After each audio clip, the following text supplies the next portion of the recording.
Hey, what's going on, guys? This is Slimeboss here. Welcome back to some more Super Mario Bros. 2. Last time, I said the game incorrectly, and we took on World 5. This time, we're going to be taking on World 6. So, if you enjoy the series and my new intro, and actually doing it properly, don't forget to leave a like, because I really appreciate it. Not because I really appreciate it, but I will really appreciate it if you do so. Anyway, today we are heading on to World 6, just like I said before, and just like the last episode, we are doing another voiceover. Seems to be a trend with these Super Mario Bros. Esque game videos. Voice over, voice mix, voice whatever. Anyway, what is there to talk about? This level. Not a puzzle level, just a traditional Mario level. Something I didn't talk about last time is that after World 5, the levels do rank up in difficulty. Just like I mean, I did kind of mention it, but other than just puzzles and wind and a lot of trolley things that the game likes to do, alongside Luigi's physics. Don't even get me started about Luigi's physics on top of that.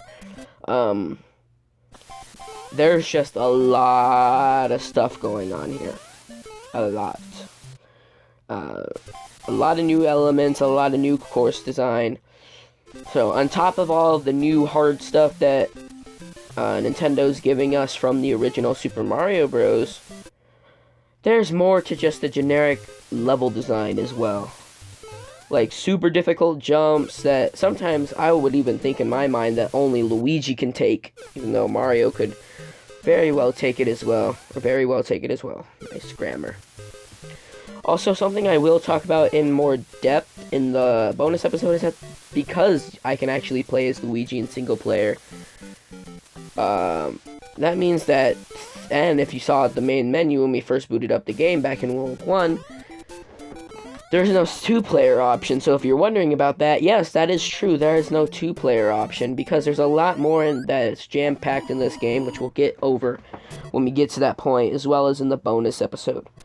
Another thing that I'm going to be doing throughout these playthroughs is speeding up just a tiny bit, just during the ceremonies and ending screens and all of that. The only reason is that it takes a long time, and we've seen it, you know, at this point around like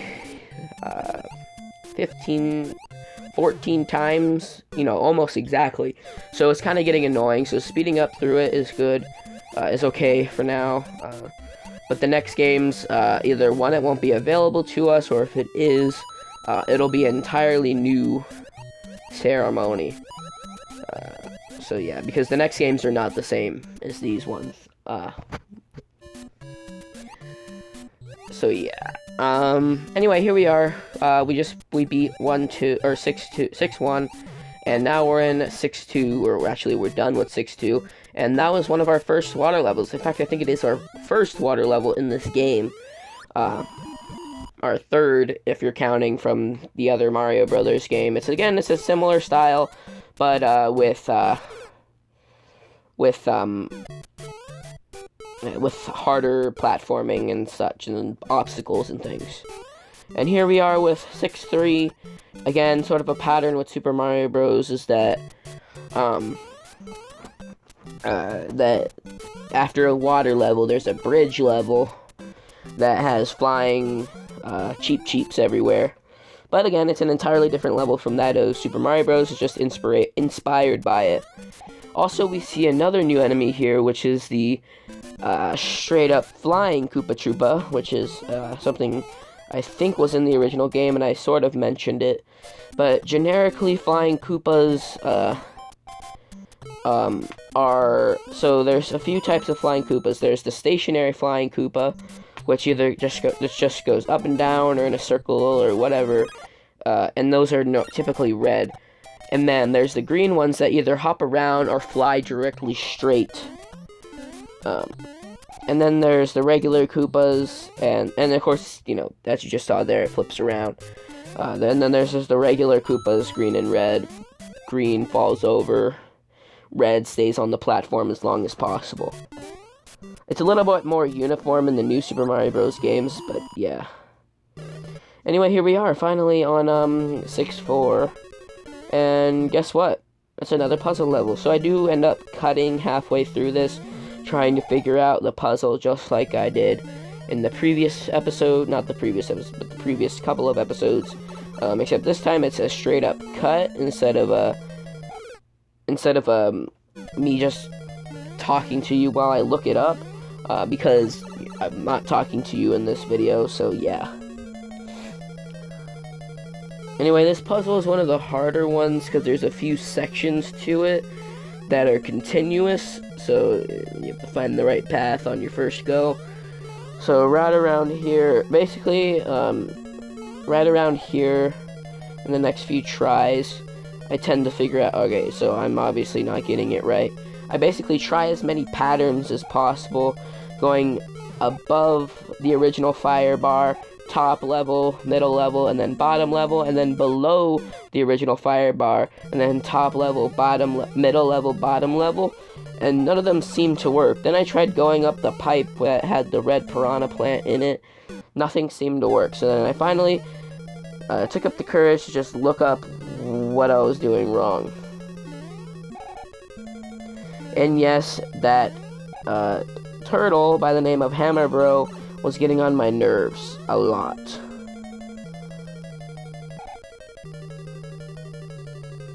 Like, really bad, it was getting on my nerves. Anyway, here I go, dying again, and I save the state, and then I land right here, go back, and then... oh no, this isn't the clip.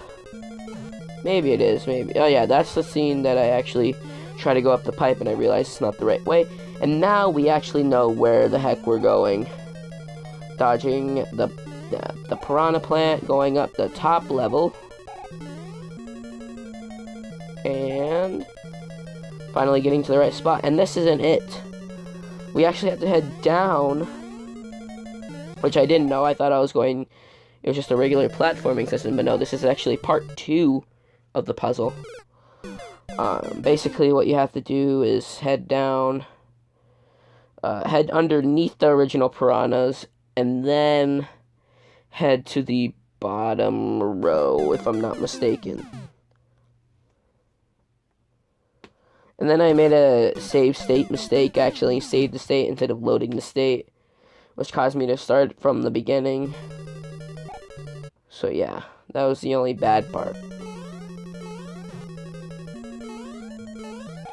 Anyway, this is the final go through. I think I die a couple times because of platforming mistakes. Yeah, see. I then just, now that I know what I'm doing, I head the right direction this time instead of looking things up. And yeah. So just under the pipe. Saving the state so I don't mess up again. Heading up the top route. Then dying from the fire bar. That's what was really getting me angry, because I knew what to do, I just wasn't doing it. That seems to be a trend with a lot of the 3D Mario games. Anyway, down under the piranha plant pipe. Save stating immediately, just as I normally do. Hop, a skip, and a jump onto the platform. And then me doing some sick tricks into the fire bar. No, there's actually a sick trick that I actually do, because I land on the platform below. Like, I miss this block, and I land on the platform and get it wrong. It's just like this. So I get it wrong again, and so I take the bottom route. And I was like, oh shoot, this is an actual puzzle. So... oh, just missed it. Yeah, that's another thing I think I talked about in the last episode, is that sometimes Luigi's Jump just doesn't work. And also, one of the buttons on my controller is mapped to do a very small, non-timed jump, which is interesting. See, right here, boom. I was like, what? And then I died. I didn't save state, and then I died. Like an idiot. Boop, doo-doo-doo.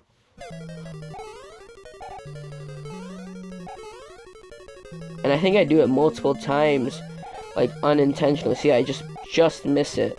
And I was like, oh yeah, I did it, and then I die from the fire bar.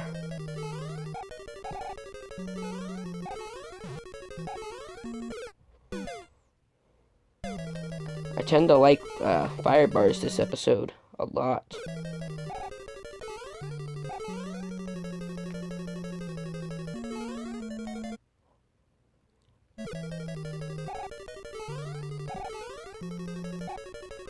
So now that I actually have a significant setup now, all of the games that I'm going to be playing are available to me right away, even though Nintendo blocked emulators. A lot, or not emulators, but ROMs. All of the games are actually accessible to me right away. I don't even need to download them, really. The majority of them, except for 3DS, GameCube, Wii U, and Switch games, which the majority of them I have, and the majority of the GameCube / Wii games are available on the Wii U and or Switch. So, the majority of the things I have access to me right away. The only things I don't have access to me is a GameCube and 3 games. So from now on, you guys will probably see a significant or a regular schedule. No true significant changes on the channel. The only significant change you might see is maybe some graphics. Just because I'm still toying around with how I want my channel to look. But generally, it's entirely the same, with one Let's Play on one side and one other on the other side. Anyway, clipping through the hammers, we have finally defeated Bowser, and that is it. So thank you guys so much for watching. Hope you guys liked this video. If you did, please leave a like, comment, and subscribe. See you guys next time. Bye.